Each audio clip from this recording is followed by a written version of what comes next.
Thank you. Okay, good evening, everybody. Greetings to all participants from all over the world. I am Mariam Nozari. I hold my PhD in technology management, and now I am lecturer at Tehran Science and Research University and commercialization manager at Iratco. Today, I want to moderate this session. Hope that we have a very good discussion together. This panel is organized by CRIS, Consortium for Research and Innovation Studies in association with IRAMUT. Today, we will take stock of the Iranian NIS National Innovation System, review its performance, and invite international opinion towards useful policy directives. To do that, we have a distinguished panel of 4 speakers: Professor Bengt Londwall, Professor Reza Asadifar, Professor Ebrahim Souzanchi, and Dr. Kamran Bagheri. First of all, I want to thank my dear brother Rajesh from India, who suggested this panel. I met Rajesh at 5th Africa Leagues in Cameroon. There he introduced the CRIS Freeman Lecture Series to me, and after conference we decided to have this panel about Iran NIS in collaboration with IRAMUT, and we hope that it is not the last one and we continue this collaboration. This panel will last for 90 minutes. After this introduction, Professor Londwall will open the panel with a brief opening note. Then each panelist will speak for 15 minutes in the following order. At first, Dr. Souzanchi will discuss the Iran NIS by presenting some of its essential features. Also, the STI versus DUI is a good classification of the National Innovation System, but he will use another framework for this lecture that he will describe it to you next. Dr. Asadifar discusses the formation of Vice Presidency of Science and Technology and the supportive policy of knowledge-based companies and its current limitations. Also, regarding the challenges of connecting small technology to large industry-based companies, he will also explain the atmosphere of large-small collaboration and its challenges in Iran. After that, we have Dr. Kamran Bagheri. He will discuss the intellectual property situation in Iran. That is among the main reasons why product innovation does not turn into productivity gains for companies. At the end, we will come back to Professor Londwall for his comments, for his conclusion, and we will hear him and have maybe he has some suggestions. Subsequently, we will get back to the panelists for their response, and maybe audience, if they have any question, they can ask from Professor and other panelists. Now, let me briefly introduce the panelists. As you know better than me, Professor Londwall is the inventor of the concept of National Innovation System, along with Chris Freeman and Richard Nelson. He is one of the most important innovation scholars of current times. He's Professor Emeritus in Economics at Department of Business and Management at Aalborg University. Dr. Asadifar is Assistant Professor in Technologies Studies Institute, Deputy of Development of Knowledge-Based Companies, Vice Presidency for Science, Technology, and Knowledge-Based Economy. Dr. Souzanchi is Assistant Professor in Sharif University of Technology and one of the famous researchers of Iran. Dr. Kamran Bagheri is CEO of Smilino Innovation Hub, affiliate lecturer of IP and innovation at the University of Tehran. Kamran founded the first IP department in Tehran 20 years ago and has been involved in IP policy research and debates ever since now. I request all the participants to type in their well-formed questions in the chat box, and we start with Professor Londwall. Thank you for your waiting. Thank you.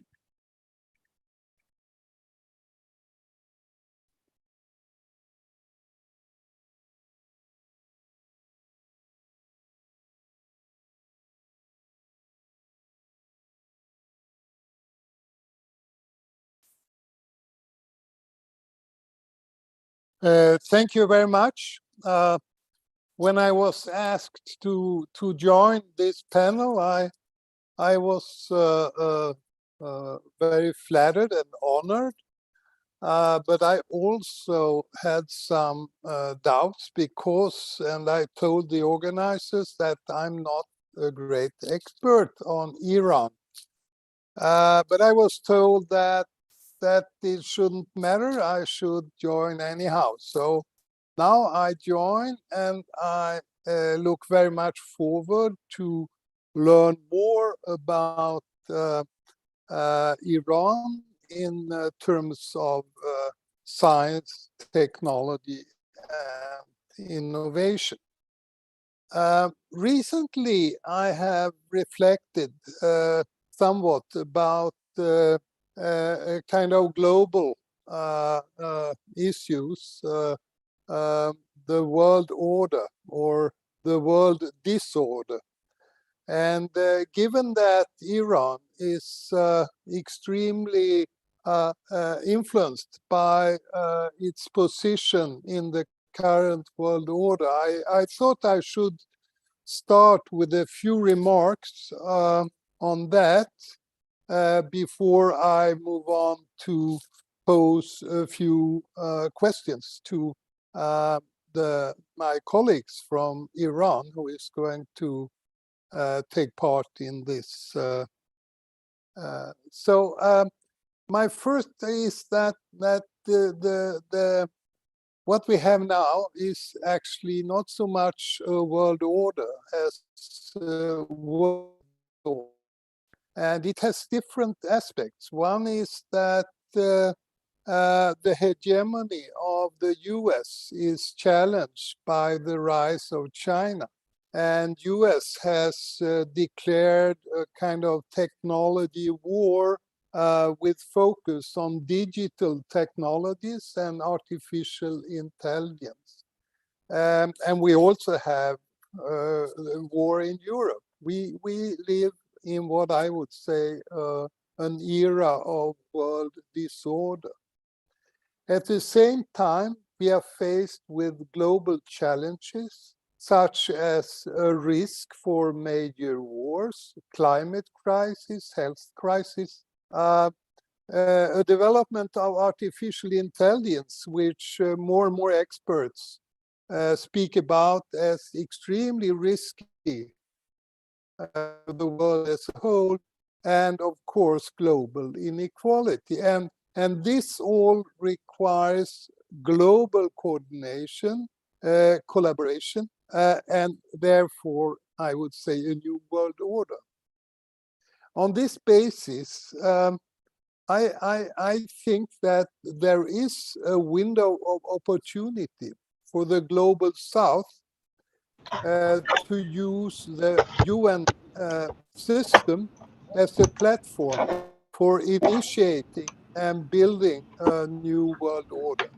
Normally, we assume that the rich and powerful countries should be instituting the world order, but when they cannot, I think the global South should start to become not so much an object, but more a subject in this respect.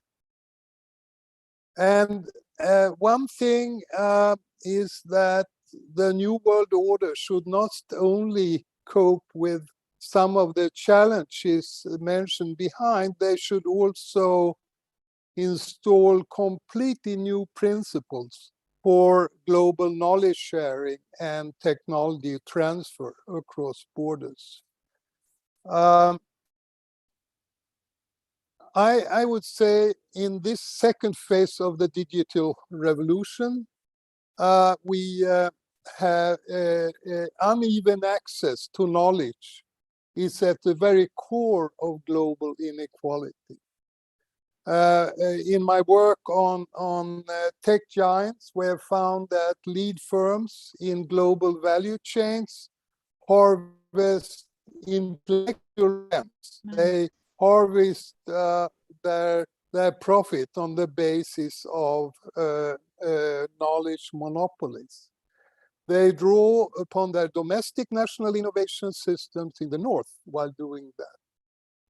And we can see that illustrated by the fact that almost all intellectual property right income goes to the north.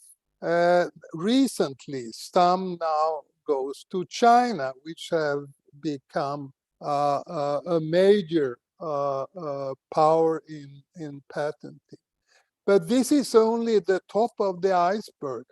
As we discussed in our book on the global digital race, much knowledge which is used by these monopolies is tacit or secret. And one outstanding example is that the algorithm of tech giants, they are not patented, they are not formal intellectual property, but they are enormous sources of intellectual rents. So my conclusion is that actors from the global south must build stronger national innovation system. And this is, of course, a topic for the discussion of Iran today, but also that they need to join forces to change the rules of the game. There's a need for a new international economic order with focus on redistribution of knowledge. We see a double process of knowledge enclosure now. One is privatization of knowledge within intellectual monopolies, and the restrictive international rules for intellectual property rights through WTO, etc.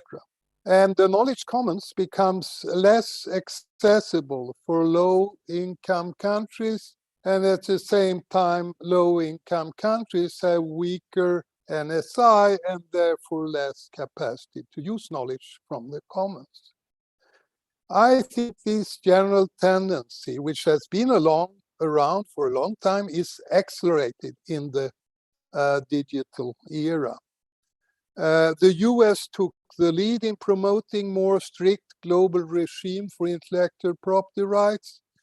And during the COVID crisis, we could see that Europe was equally supportive of strict intellectual property rights to protect the monopolies of big pharmaceutical companies. Now China has become the world leader in patenting. And I think a very interesting question is if China could break this trend or become a world leader in knowledge sharing with the global south, and at the same time help them build stronger national innovation system. I will address this issue again in relation to Iran in a second. I have tried to get a very quick picture of Iran innovation system. And of course, it's a big country, you know, it's of course, you experts know that 80 million people and a kind of vast territory. I would also say that it has the ancient, fantastic history of a role as a center for knowledge in ancient times. Now it's highly dependent on export of oil and gas. I have noted that there have been very ambitious goals set for public policy aiming at the knowledge-based economy. I think I saw some figures with about 4% R&D expenditure of GNP per 2025. While the current rate is less than 1%. One result which seems to have come out of public policy and reorienting the system has been a growth of the science base and rather very high rates of growth in the number of scientific publications. But it starts from a rather low level, so it's still a long way to go. We also have, I also noted that there seems to be a relative strength in nano and biotechnology. And it would be interesting to hear from you experts to what degree can these strengths be transformed into economic results.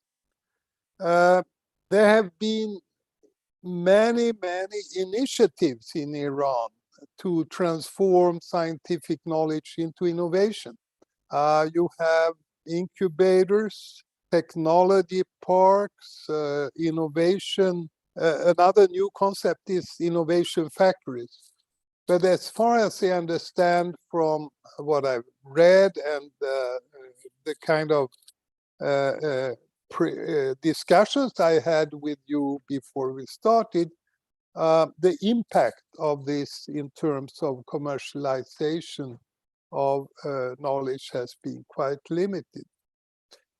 One thing which I think is extremely important, and some of my questions will refer to that, is that you have a very young population, and at the same time you have had a very strong growth in higher education, but now you have very high unemployment among university graduates. So on this basis, I would like to pose some questions, which we might discuss perhaps after your presentation. I'm not sure you will address them directly in your presentations.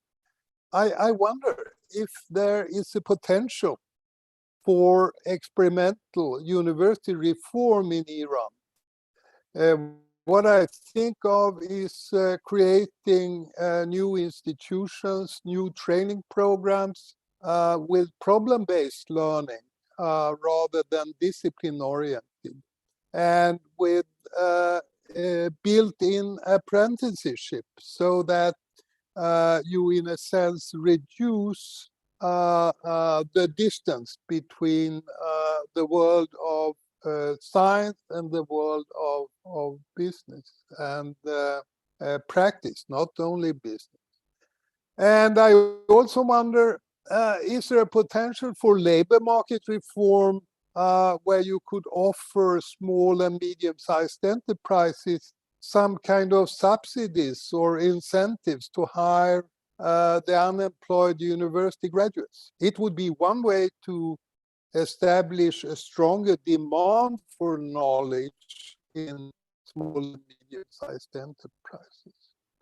And I also wonder if there is sufficient focus on experimental learning from local success and failure stories. I think policy learning is fundamental in the area of innovation policy.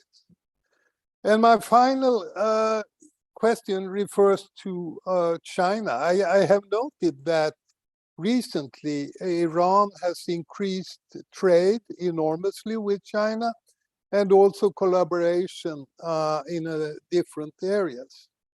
And my question is, are there any attempts to focus this collaboration on knowledge sharing and technology transfer? One area where this could have high relevance would be in green technologies, such as solar and wind. That was my brief introductory remark. Now I very much look forward to listen to my colleagues from Iran. Thank you very much. Many thanks. Thanks, Professor. We use your speaking. Professor has some questions about Iran NIS that we hope that our panelists will answer his question among their speaking. Now, I want Dr. Suzanchi to start his lecture, please. We hear you.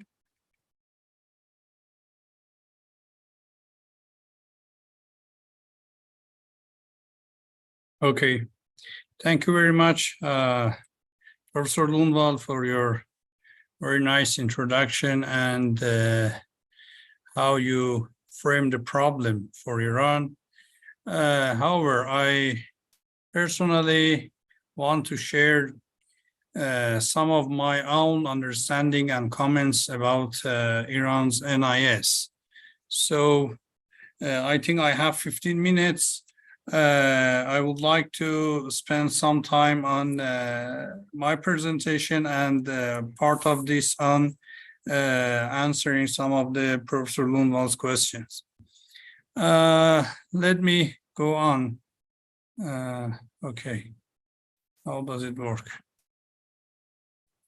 Okay, so as you know, National System of Innovation or Innovation System, it's almost a European concept. So, and the original version of Chris Freeman in his 1987 book or in a chapter in 1988, it was linked to economic and technological catch-up based on the experience of Japan and how Japan could use its innovation system to actually close the technological gap with the advanced nations. On the other hand, we have Lundvall's approach on that book, which in my view, it was a more theory of innovation at the national level. So it seems that we can distinguish between two important phenomena. One is innovation, and the question is that how do innovations occur, which almost the geographical approaches try to answer this question in different levels, maybe in the national levels or in the, I would say, district levels or local levels, something like that. And the phenomenon was innovation, and they tried to answer how innovations occur. On the other hand, another phenomenon was economic performance, economic catch-up or something like that, productivity, which this second approach is almost linked to technological catch-up, and the phenomenon was economic development. So the scholars tried to use innovation system as a factor that it could explain how the countries could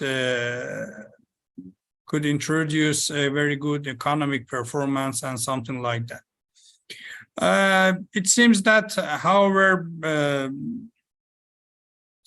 in the recent times, the economic development approach is getting more dominant. I want to talk about Iran's innovation system from the both perspectives. So from the first perspective, we have done analysis of Iran's innovation survey. As you know, there was innovation survey in Iran, which is done by Deputy of President for Technology and Science, and unfortunately, they didn't continue it to conduct the second round. However, we analyzed the results of the first round, which almost so many companies are surveyed on that from different sectors. So we distinguish between two things. First is that the extent to which internal R&D leads to product innovation. And our result shows that it is significant. It means that R&D leads to innovation and to product innovation. And the coefficient number in our study was about 0.254, which you can see in the slides. And then we compared it to other recent studies, which is done, they are based also on innovation survey. it shows that other developing countries such as Pakistan, Ghana, Colombia, and Nigeria, they showed a lower number. So in our view, this means that the probability of transforming R&D into product innovation in Iran was higher. It means that our innovation system works better in terms of transforming, I would say, inputs of innovation into innovation. It works much better than other developing countries, especially the ones that recent papers were talking about. And therefore, our innovation system is comparably better in the first part. But on the second part, we have product innovation and then productivity for the firms. So our analysis showed that the relation between product innovation and productivity, the coefficient is between 0.2 to 0.4 for different sectors. So when we compared it to other developing countries, it shows that it's almost lower than the countries I mentioned about. I mean, Pakistan, Ghana, Colombia, and Nigeria. So it shows that although we have done very much better in terms of transforming R&D into innovation, but the innovation system of Iran is much weaker in terms of benefiting from innovation. It means that you do innovation, but you don't benefit much from it. It shows that profiting from innovation is limited in Iran. However, just Colombia was more or less similar to Iran, but other countries, they perform much better than our country. So how we can analyze the findings? In my personal view, it's more about Iranian's policy in the past decades. We could characterize the historical evolutions of innovation system of Iran as follows. I make a distinction between three phases. The first phase was in industrial development, which it was almost based on turnkey technology transfer, and it started from 1960, that even before Islamic Revolution, we started to import many factories from outside based on turnkey technology transfer. In the second phase, I suppose that the country recognized that it doesn't work well and we need more technology. And therefore, the country started to invest on science and research, which is almost about 2000. And we may call it also the STI phase. And that decade, the country started to invest on universities, on research, on scientific papers, and something like that. And then after a decade, then we recognize again that it doesn't work well as well, and the science and the research that the country invested on it very much, it doesn't turn into technology and innovation, and there are lots of problems still remain in university-industry relations.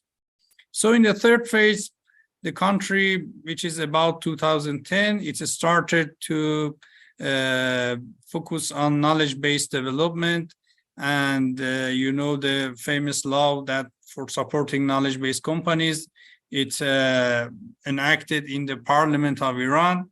So the policy tried to promote knowledge-based companies, and even the country started to support most of new technology-based firms. And they suppose that it may solve many problems of technology and technology development. Therefore, the initiatives that I mentioned above, in my view, they help very much the country, and maybe it explains how Iran performs better in terms of transforming R&D into innovation.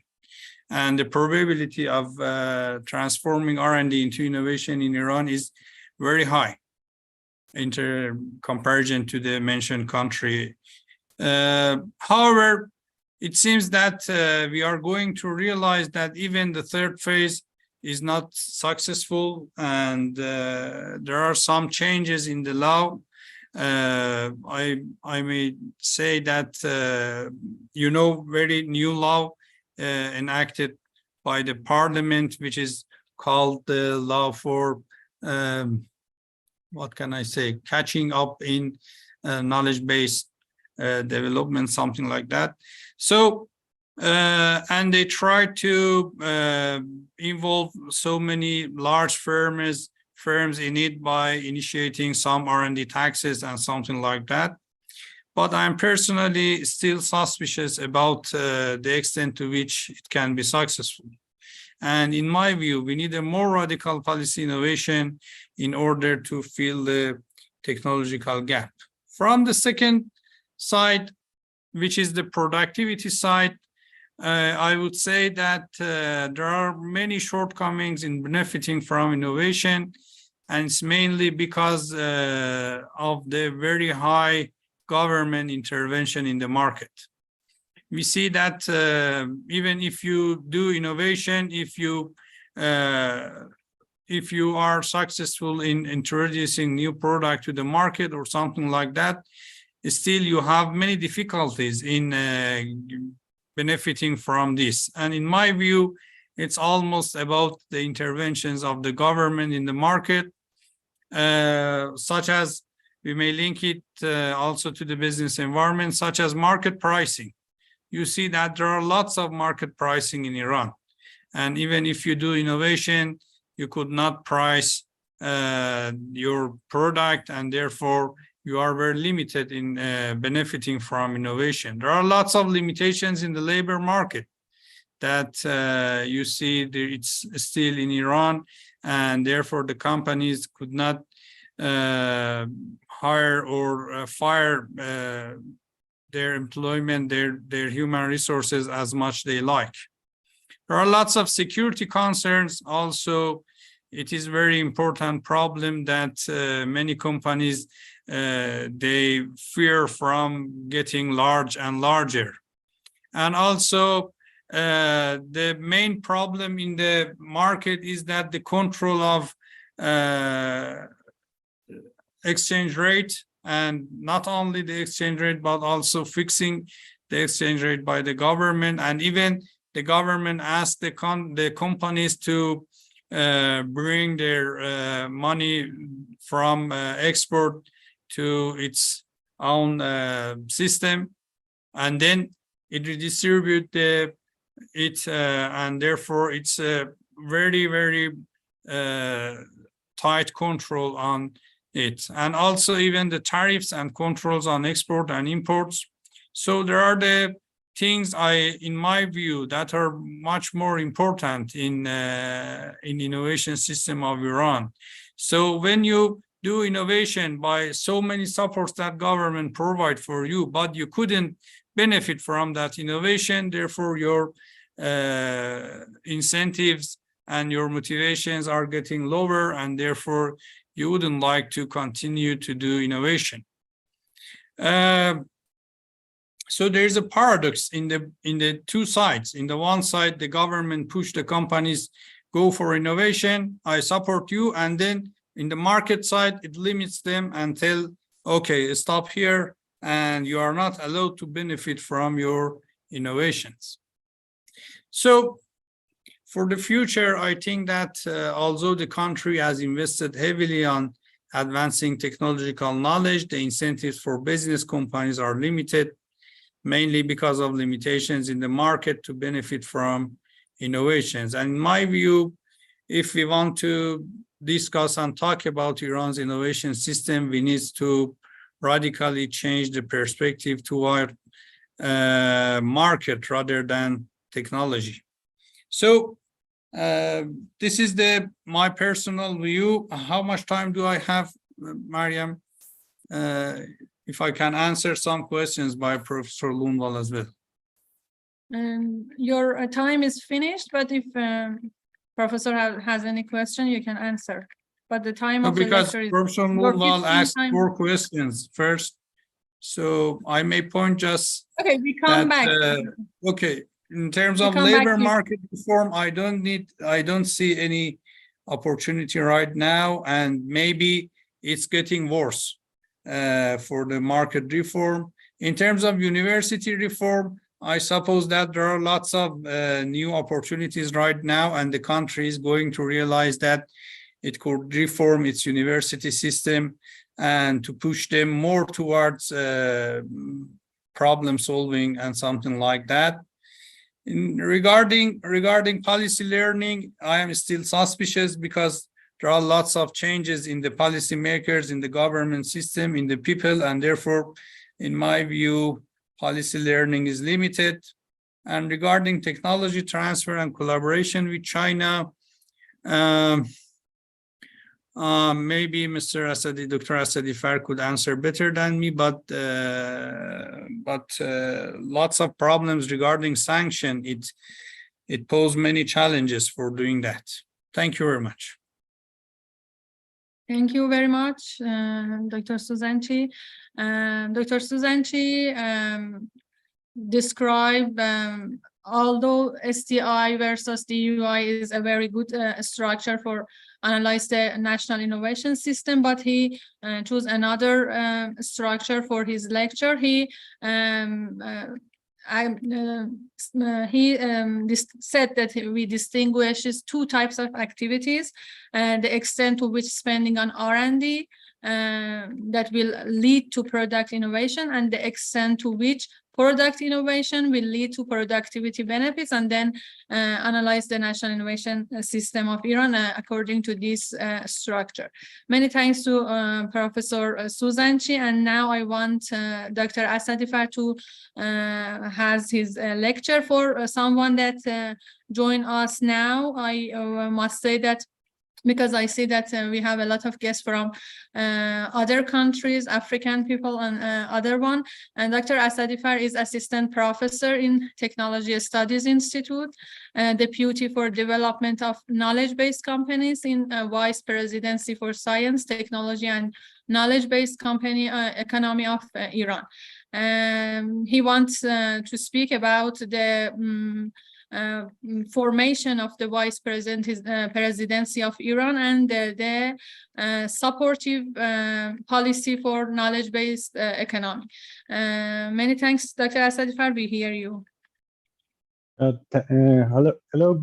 Good evening, everyone. Good evening, dear Professor Lundvall and great panelists and great audience. It is my pleasure to have this chance to give you some facts and figures about Iran's startup ecosystem and high-tech companies ecosystem. As a history, I should say, in 1990s and mid 2000s, the main goal of national programs in the field of science and technology in Iran was increasing academic research. And the output of this research was, in that time, scientific articles in international index journals. And in that time, the innovation was not much considered. But gradually, innovation come to the center of focus of policymakers. In 2003, Iran's National Nanotechnology Initiative Program was approved by the cabinet of Iran, and a new agency, its name is Iran Nano Initiative Council, was founded under the Vice Presidency. to manage this program. It was the first of its kind because before Nano Initiative, most of national science and technology programs such as biotechnology and field cell was managed by the Ministry of Science, Research and Technology. And after this new experience in science and technology policy area, in the 2006, the Vice Presidency for Science and Technology was established, and it is, I think, the most important institutional development in last 2 decades in Iran's STI ecosystem. I divided the development of national science and innovation system of Iran in 4 steps. In 1990s, the main activity was in this ecosystem was development of higher education. Before 1990s, there are few universities have, for example, PhD programs, but in this time, there were many universities that developing their MSc and PhD programs. In 2000s, the main activity was development of scientific research, and we witnessed with the gradual increase of Iran's rank in international rankings in scientific research. In 2010s, development of new startup companies, it was the main happening in this period. And I can say in 2020s, in the new decade, the development of knowledge-based economy can be said is the main focus. If we want to know about the institutional development in two decades in Iran's national science and innovation system, as I said, in 2003, Iran's nanotechnology initiative was approved in the cabinet. And also in 2003, Iran National Science Foundation, INSF, was established. The main responsibility of this fund, its new name is Iran National Science Foundation. The main responsibility of this foundation is supporting researchers in the universities.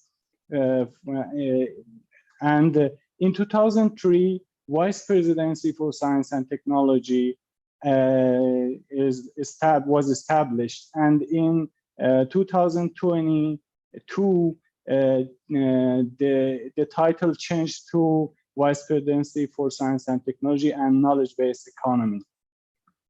In 2010,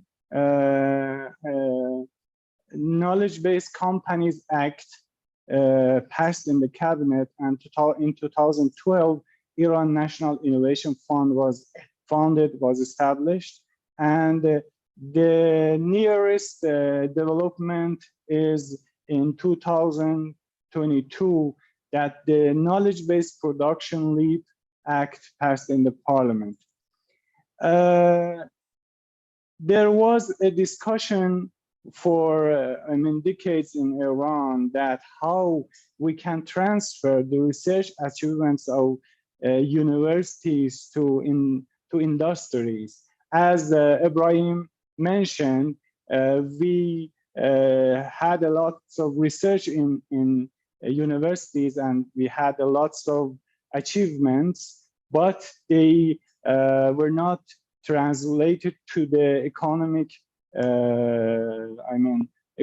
economic benefits, and we couldn't exploit these achievements economically. So in early 2010s, tech-based companies and innovative startups appeared as a double-sided glue to link university achievements to industry needs. In Iran, historically, industry and university, growth separately. And now they are big trees. We couldn't connect them together. We needed a double-sided glue to link these two institutions. So startups appear, high-tech companies appear to link these two institutions in Iran. If I want to give you some facts and figures about the achievements of implementing the knowledge-based companies act in one decade, I can say now the total cumulative number of these kind of companies is about 8,500 companies, and the total sale of these companies in 2022 is about $10.6 billion, and their total export from 2016 to 2022 is $4.9 billion. And if you want to have some figure about the gender equality of these companies, 20.5% of these companies are founded or managed, directed by female, and about 80% are directed by males. And jobs created by knowledge-based company in 5 years accumulatively is about 324,000 people. Most of them are graduates from university, in postgraduate level. There are debate about how useful this policy tool, supporting knowledge-based company have been in Iran.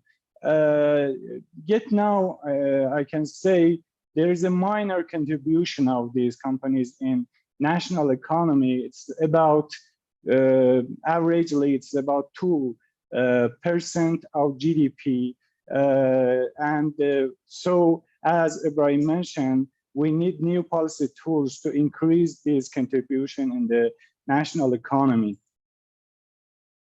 As I said about these, knowledge-based companies, just 19% of these knowledge-based company is medium and large companies whose average workforce is more than 100 people, and about 80% of them are, small startup companies, and about 48% of these companies, were born in last decade. After knowledge-based companies act, and about 50% was other existing companies that they get the title of knowledge-based company by their activity.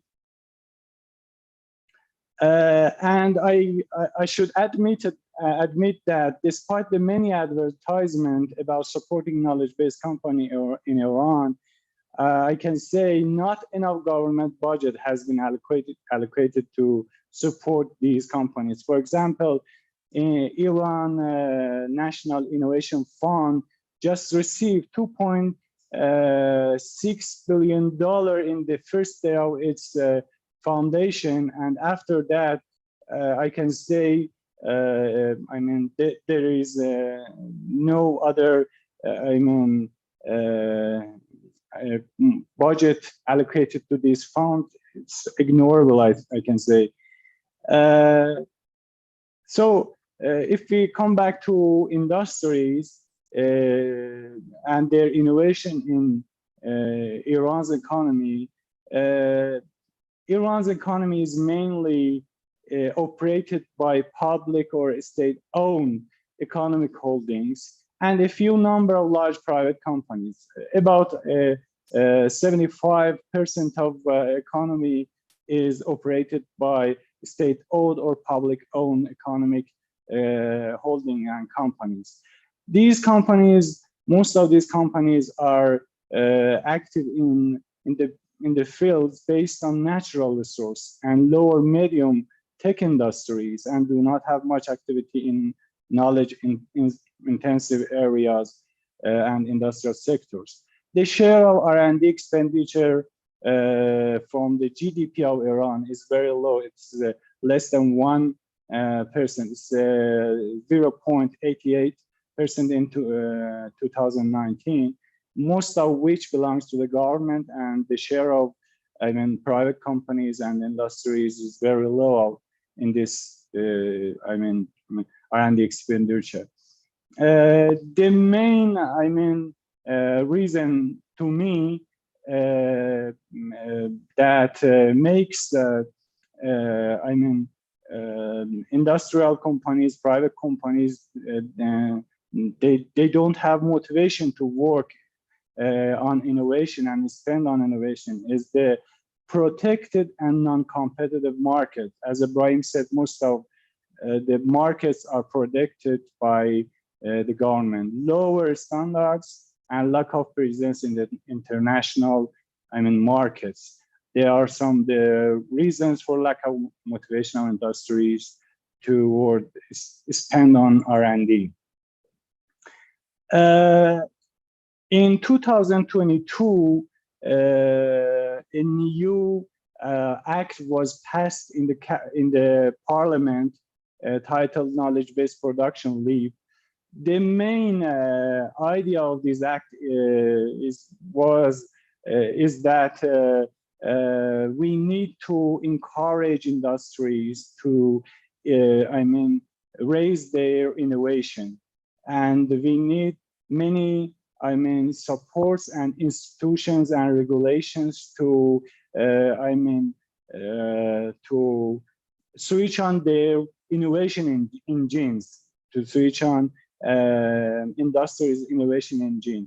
So this, in this act, new policy tools, the main of them are R&D tax credit and investment tax credit, have been introduced to encourage large industry to spend on innovation and to enter to innovation. These two new policy tools, will be given to all industrial companies or all companies that spend on innovation or projects to increase their innovation and their productivity. And if these companies, if the economic, enterprises want to invest in high-tech areas, inside there, or they invest in, high-tech startups, the government will support them with investment tax up to 100% of their, their expenditure and their investment. So these new incentives is for, increase the technological collaboration of small knowledge-based companies with large industries. And the collaboration are pursued in the form of outsourcing of R&D activities of large industries to small tech companies, or equity-based investment, purchase of their share or creation of joint venture companies between large companies and tech startups. Despite these attractive intensive surveys shows that partnership between large and small companies have been challenging. Me and my colleagues in technology study institutes have been conducting some research since 2015 in this area, in the area of how to link small tech companies to large industries, and we published our results in a Persian language book in 2018. I selected the title as a big from Mars and small from Venus, because they are from two from two entities from two planets. So we need some translation of their ideas and the concerns to each other. So just I want to show the titles of the chapters of this book. We discussed about the challenges they face, two sides face in their linkage with other side. So I because of the lack of time, I don't want to spend more time in this.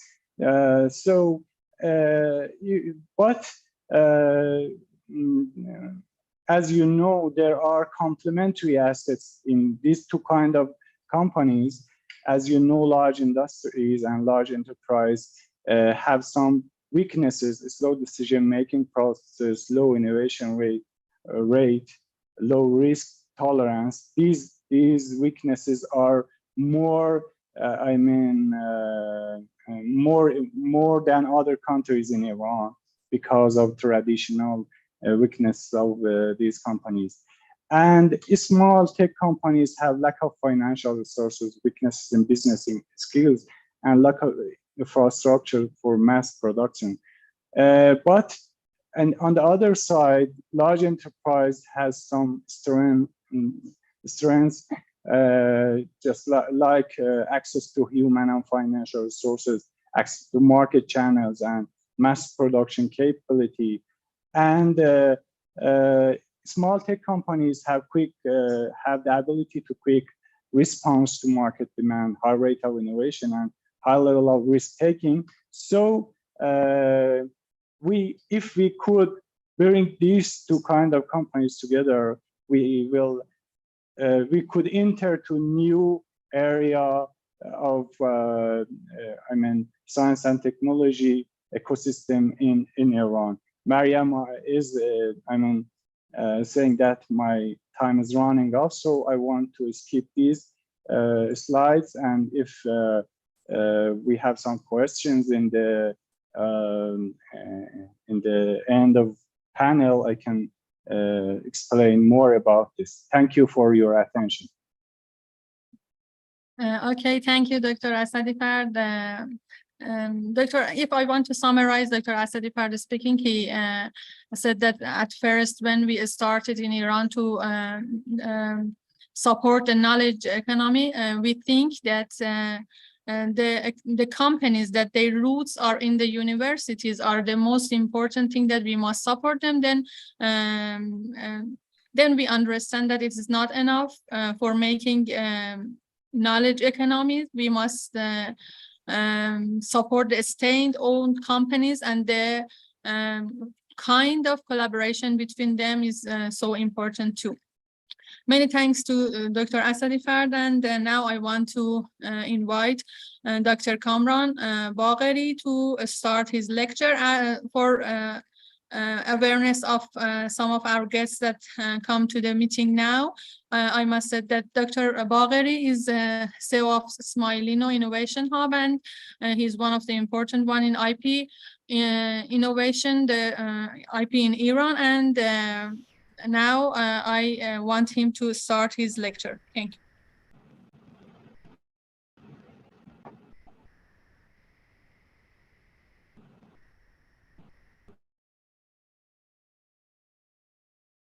Can you see my presentation?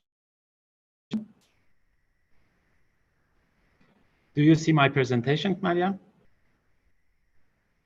Yes, we can see it. Okay. Good afternoon from Tehran. This is Kamran speaking. Thank you for inviting me, and it's an honor to talk on this panel. Thank you, Mr. Lundvall, for the introduction, and also dear Ibrahim and Reza. Here I want to address a specific part of the national innovation system in Iran, and the part which is concerned with IP and intellectual property. Sir, just could you please put it on a slideshow? Thank you. Yes, it is on a slideshow, but let me do it again. So, is it now on the slideshow? No, it's not. But I think if you put it in a slideshow, then you miss the panel. No, you should share your slideshow tab.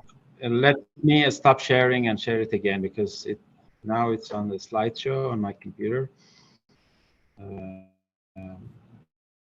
Just a moment.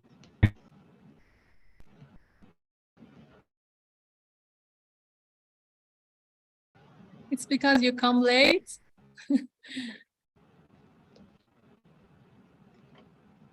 Okay. Is it okay now? Not No, yet. we don't have anything now. It's strange because it shows that my slide is Dr. shared. Kamran, can I have you sent this presentation to me? Rajesh, I will send it. You have sent it? Okay. Let me. No, I didn't receive it, Dr. Kamran. I didn't receive it. Okay. It's now getting on. What about now? Okay, if you can see the slides, I can continue. Double click, please. No. Nothing happened. Okay, sorry. Get back to No, your it is coming up. state. Please let's give it a little time. It will come up. Okay, I will explain and on the slides, and hopefully it will get right. So, as you already know, by the explanation of Ibrahim and Reza, there has been a national focus on research and scientific development over the last 30 years, I can say, the last 3 decades. And as a result of that, we can see a big increase in the number of scientific papers and the academic institution in general. Nowadays, we have more than 4 million university students in Iran, which is a big number, many of them in engineering field. My friends talked about the knowledge-based companies act, and an increasing number of companies focus on knowledge-based products and research in Iran. But so we can see focus on science and technology. But talking about innovation is, as you well know, is way beyond technological innovation. But as a result of policy initiatives in Iran, we see too much focus on technological innovation and underestimating other kinds of innovation. And that's, from my point of view, it's a major barrier in transferring the value in knowledge and technology into products and market value. So I want to talk about a mismatch between IP policies in Iran and what we call it innovation policies. So although we have been more focused on technological innovation, naturally we should have put more and more and increasing attention and to promote IP awareness, especially when it comes to IP management at knowledge-based companies at firm level. But we didn't do that, and it's a real paradox. And so even the very good ones, the very good knowledge-based companies in Iran, they don't know how to turn their intellectual assets into valuable outputs in the market. And that's the first paradox I want to explain. The second one, I try to be as concise and and focusing on the main points. The second part is that over the last 20 years, as I've been involved in policy debates in Iran, and there have been always talk about changing the law or upgrading the IP rights in Iran. But despite that, we had never had or promoted research, good research on economic aspects of intellectual property rights. And it's a very strange thing that we can see here, because as you know, the IP system is rooted in economics, and what regulates the IP law actually it's the input coming from economic research. But we didn't promote research in the field of IP economy, IP-based economy. We don't have such a discipline in economic departments at universities, and we don't support research in this field.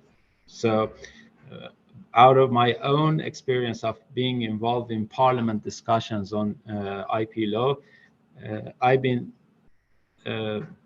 seen that there were no input coming from research supporting the changes or actually supporting the status quo.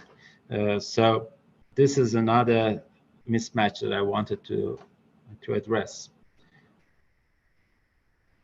The other thing is that although the country has been under toughest technological sanctions ever, and there were much focus on promoting self-sufficiency policies, but we failed to promote the use of patent information.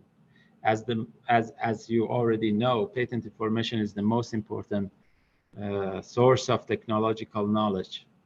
But we missed the opportunity to promote the use of patent information. So many of these science and technology-based companies, even those who are doing very well in research, they are not well aware of the importance and the wealth of knowledge in the patent documents worldwide that we can easily access. Just pointing to another mismatch, we can see that there has been too much focus on academic research and publication, but our university professors and graduate students are not well aware of IP concerns of research. So they publish their research results as soon as they get there, and they don't actually try to file patent applications on a timely manner. So we have extremely low awareness of IP in academia. And again, it's very strange, because when you put that much effort to promote academic research and publication, you should balance that with educating the people in academia, especially in engineering fields, science and engineering fields, on the IP aspects of the research. The other thing is that the other evidence that shows this match between IP policies and innovation policies is the new policies from the Technology and Science Deputy of the Vice Presidency for Science and Technology to promote creative or copyright-based industries. So we can hear a lot about the increasing number of companies active in this field and trying to build or improve the ecosystem of creative industries. But on the other hand, we have a very old and ineffective copyright law dated back to 1970, before even the internet. And we are not a member state of the Berne Convention, which most of the countries in the world are member state of that convention. So it's again is strange why we're not balancing these two kind of policies. The other thing is that we did good in promoting IP law research and training. Now many universities in Tehran have graduate programs in IP law, but we neglected the importance of IP management. So we rarely find IP management courses or IP management programs at business schools in Iran. And the main reason behind this match, actually, or unbalanced policy, is that in Iran, we have a very unique situation that IP office and policies are administered by the judiciary system rather than the government. But the innovation policies are administered by the government and especially by the Vice Presidency for Science and Technology Affairs. And these two governmental bodies, I can say, but the government and the judiciary are not coordinating these two sets of policies. And to be honest, the IP policy is not of that priority for the judiciary system naturally. So I can contribute most of these unbalanced policies to this strange and unique situation that we have in Iran. I try to make my talk as short as possible, and I would be happy to answer questions. Thank you for your attention. Thanks a lot. Thanks a lot, Dr. Bagheri. As Dr. Kamran says, IP system in Iran is administrated by judiciary system rather than the government, and it has made a lot of problem for IP system that he describes the problems and say some suggestions to us. Thank you very much. Now I want to come back to Professor Lundvall, if after hearing our panelists, if he has any other comments or suggestions or criticize or everything, we hear you. Thank you. Thank you very much. I think I did learn a lot about specificities with Iran's innovation system. I will add just a few comments and questions. I think, Ibrahim, I read the background paper for your talk, where you end up saying that there is a special problem transforming product innovation into productivity for Iran, while it seems to work better when it comes to transform science into product innovation. First, I mean, I think it's quite difficult to end up with extremely clear policy relevant conclusions on the basis of econometric studies. And I think you need to look very critically into what kind of methods you use, and you, in order to reach policy conclusions, I recommend to use different methods, both quantitative and qualitative. Analysis at different levels. Some of your final discussion was at the level of the whole system, where I know that you had specified analysis at sectoral system in your study. I think this is just a small warning. You say that your own feeling is that, or insight is that the problem is with too much state intervention and too little market.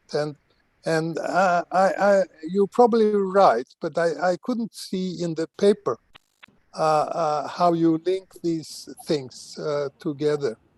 And what I can tell you is that we made some studies on, and this relates also to Dr. Reza's presentation, that competition matters for innovation. And you could, if you had the possibility to do further surveys, you might try to replicate that. We asked firms if they had been exposed to stronger competition over the last couple of years, and then we found that those who answered yes to that question were more active in terms of product innovation, also when you take into account all other kind of characteristics, size, etc. So competition is important. I think this is, and the question is, to the extent that the state protects firms from competition, they might slow down innovation. I think that is correct. A general problem which goes into almost all innovation system is linking science to technology and to the market. I mean, this is, or sometimes it takes form of a discussion of linking university to industry. And I understand that one of the most used instruments has been to try to establish some kind of high-tech firms with roots in university, and in some respects this happened, according to Dr. Reza. What I think more generally is that the movement of people is extremely important. What I mean by that is that if you have people who work all the time in big companies, big old companies, and you have other people who only work in small dynamic companies, and they never meet, then you get this phenomenon which Dr. Reza presented. So I think this is why I think that this university reform, where you get students to engage in practical problem solving and in taking part of their time as student working in enterprises, would be a way, perhaps a better, good way to establish connection university industry as new startups, etc. But in general, I think the idea of thinking that moving people from one area to another is the best way to establish linkages between the different areas. And I would like to hear if there have been any initiatives in this direction. Finally, I would like to thank Professor Kamrat for his presentation on intellectual property rights. And I can see the fact that you do not make use of patent information as a source of developing new products, etc. That is not so good. But I wonder how far and in what's, and this goes a little more more generally, how far the problems we state are general, or if they appear differently in different sectors. I mean, of course, you have the distinction between science-based companies, you have more experience-based companies, etc.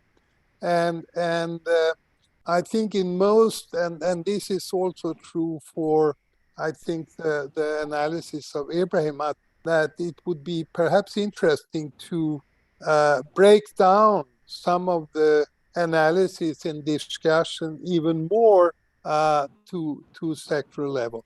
And my final issue is that, I mean, as far as I understand, a very, very big proportion of Iran economy is about gas and oil. And what is the situation in terms of innovation in that area? Is there any progress in the direction of processing the natural resources? Is there any progress in terms of using them for industrial use in new sectors, and so on? I think that is because all developing countries, they have to start from what they have, and you obviously have a very big in oil and gas sector. Thank you. Thank you very much, Professor Lundvall. We have some questions. Okay, we have some questions here exactly from you. If you agree, I read it for you. At first, Salman Rupash, right? Good evening. Do you, Professor Lundvall, do you think that the philosophical analysis of Iran's innovation system is still useful as a basic evaluation? It's the first question. If anyone wants to answer it, I think that it's not from Professor Lundvall. Other panelists might answer it. Another one asked, hi, thank you for this great opportunity. The question is from Professor Lundvall. The question is this: how do innovation and its institutions at grassroots level could have an impact on the new scenery that you have pictured, the new world order, and how could we integrate it into NIS generally? Thank you for your time. It's another question, and Shima said, hi, thank you for this very useful meeting. Professor Lundvall, I have a question. What is your opinion on the holistic view of the innovation ecosystem, like the IMSS, ISO standard? And thank you again.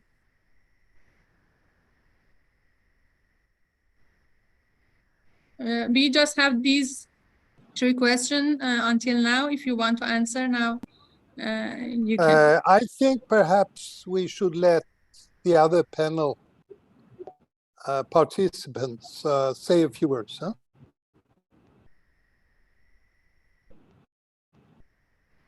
Maria? Other one? Yeah. other one want to answer. If anyone want to speak by him or herself, you can turn on your microphone and speak, dear audience. Mariam, if you allow me, Mariam, if you allow, like to comment on Yes, please. Yes, please. Salon's question about oil and gas. As you know, that I've been involved also in oil and gas industry for more than 15 years. What Professor mentioned was very critical because still oil and industry make up a major part of the Iranian innovation. Do you hear me? And I would like to say that we can see a great progress in the oil and gas sector on using innovative products of Iranian companies. But I would like to say that this is mostly due to the pressure of sanctions rather than good policy initiatives, from my point of view. Now, knowledge-based companies in oil and gas industry are building a set of products that are highly sophisticated technologically. For instance, now we have our own gas turbine technology, which is, as you know, there are few companies in the world are able to produce a gas turbine to manufacture a whole turbine. This is mostly due to the sanctions and the tough limitations brought by the international sanctions rather than the policy initiative. That's my point on that. Thank you, Dr. Bagher. Professor, do you have any other comments? Professor Lundvall, do you have any comments on this question or not? No? Okay. Another one said that I like to thank you in advance for your effort. Could you please explain or give your comment about the impact of AI on the future of innovation and technology? If anyone have any comments on this question. AI. Dr. Bagher, I said that you can answer this too. According to your Innovation Hub, Smilino, I think that maybe you have any comment on this question. Yes, Rajesh, I asked them to turn on their microphone, but no one wants to talk. They just want to write. Another question, Mahbube Elmi asked, do you think this NIS leads to economic development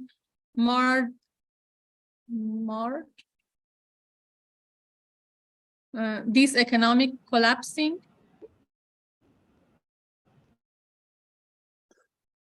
It's another question. Yeah, let me say a few words since nobody else.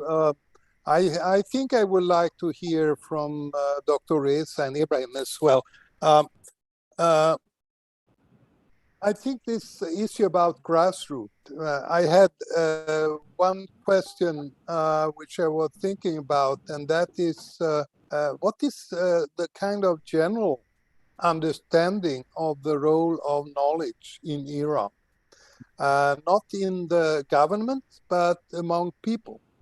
I mean, is there a broad understanding that knowledge is very important at the macro level, at the societal level, and is it an understanding that taking an education, doing research is one of the best ways to advance your situation?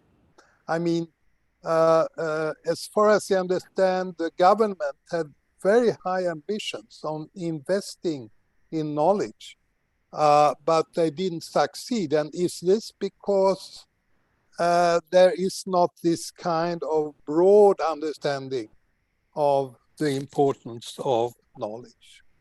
The second question about holistic.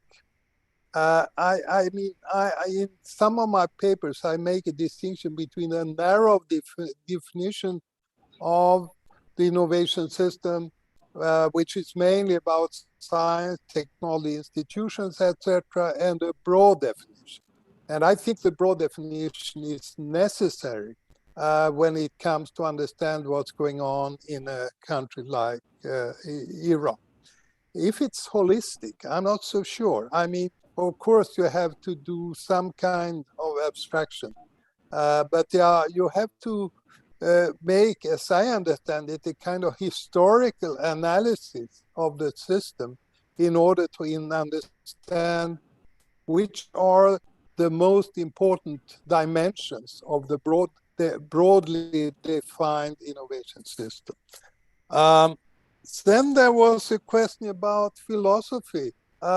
I think philosophy in the sense of trying to look at an innovation system in a historical and also perhaps a kind of global context is important.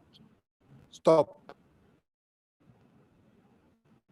Many thanks. Mariam, Thank you. can I ask a question to the panel? Yes, you can. Yeah. Now, world over thank you very much. That was a beautiful discussion, fantastic panel. So world over now, there is a question about the sustainability issue, and researchers and policymakers and even public organizations and activists are trying hard to find solutions to the sustainability question. And governments world over are trying to use innovation as a means for achieving sustainability. And efforts are on to make policies favoring sustainability transitions, and even there innovation is in the center. So I would like to know from the panel, what is Iran's position here? What active efforts Iran is planning to take to employ innovation and innovation policies to address the sustainability question? Thank you. Anyone wants to answer? Rajesh? Dr. Ibrahim, you, Dr. Reza? Okay, let me say something about the questions. Here there are some questions on the right panel. One is about AI, which I suppose that Professor Lundvall has written a very fantastic paper about China and how could China catching up by using AI as a window of opportunity. So it seems that AI is the second phase of IT revolution, and then it's a very, very fantastic opportunity for catching up. Therefore, it would provide very large impact. And right now, you see the technology war between China and US, as Professor Lundvall mentioned, about China and USA. So it's very, very important. About the questions of Mahbube, she says that, do you think that in this NSI leads to economic development despite this economic collapsing? So I don't think that I can answer these questions correctly. Maybe Professor Reza could answer this question. And also about the relations with China, I think that we export commodities to China in petrochemical goods, in crude oil or something like that. We export them to the China, and it's not right now possible for Iran to export finished products, and we are not competitive on that side. Therefore, it's very difficult for Iran right now to export those products to China. Also about large companies and small companies, I suppose that Professor Reza could answer. Regarding the questions of Professor Rajesh, I don't see sustainability as a policy agenda in Iran right now. So regarding sustainability issues, the policymakers are not, I would say, concerned about the sustainability issues right now in Iran. And I would say that the main policy issue in Iran is sanctions and solving the problems regarding the sanctions, as well as promoting some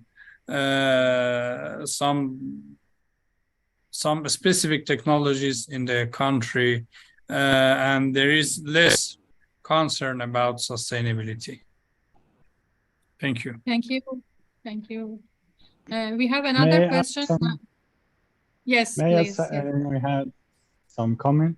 I am an optimist person, so to the question that one of the audience asked, that if this NIS would lead to, I mean, economic development or economic collapse, I would say, as other nations, we need to have our learning process.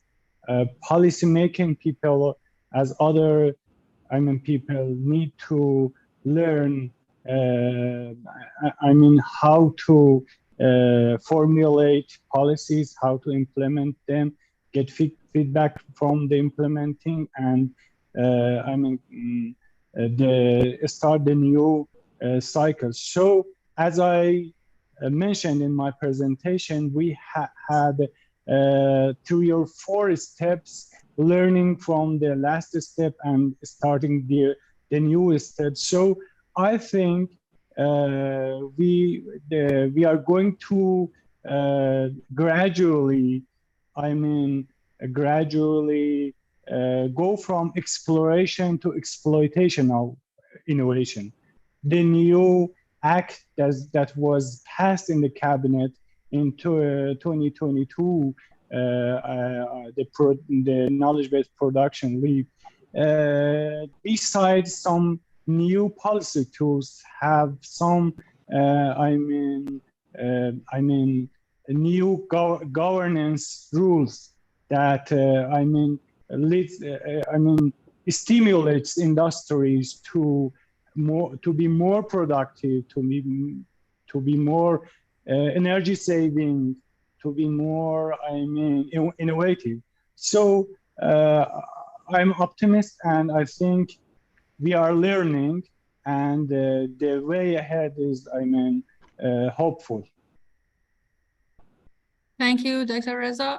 We have a question from China. She wrote, "Good afternoon. I would also like to hear more about the relationship with China. China is a big market. Do small and large firms have access to the market in China in the absence of the domestic market?" It's another answer if anyone wants to answer this question. Kaori Mita asked this one. Another question, I read it. I comment very shortly. Actually, China follows U.S. sanctions against Iran in practice. So despite the public news on the relationship between Iran and China, but when it comes to business and firm level relationships, China follows very closely, actually, the restrictions put by the U.S. government. So doing business right now with China is very difficult. On the other hand, Iranian companies are historically more focused on the Western market and more on the neighboring pretty much.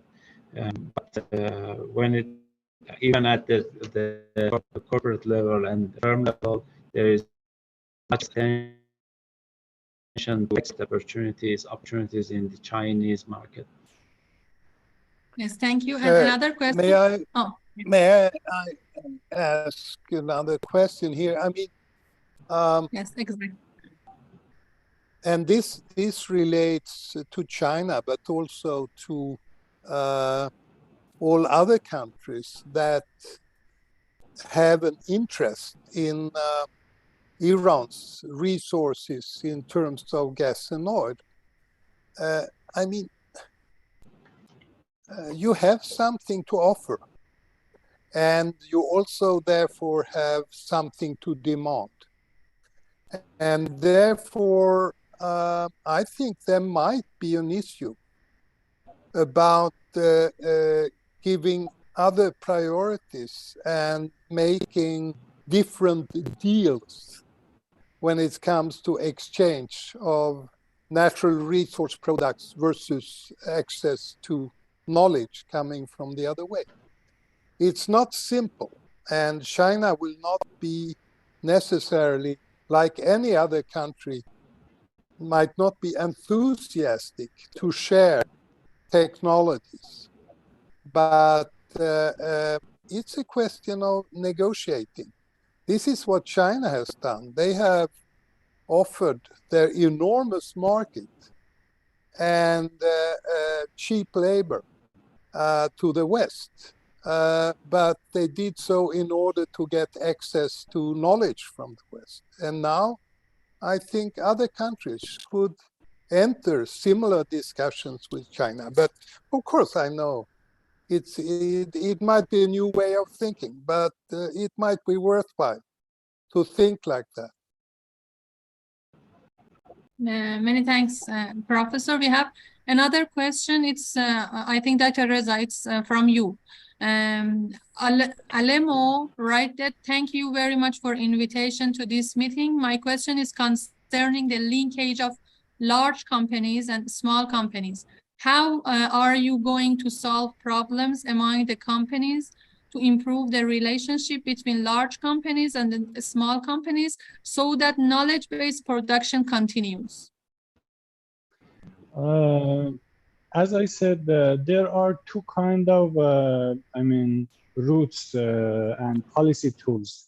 One policy tool is R&D tax credit and investment tax credit that encourages companies to spend on innovation and R&D.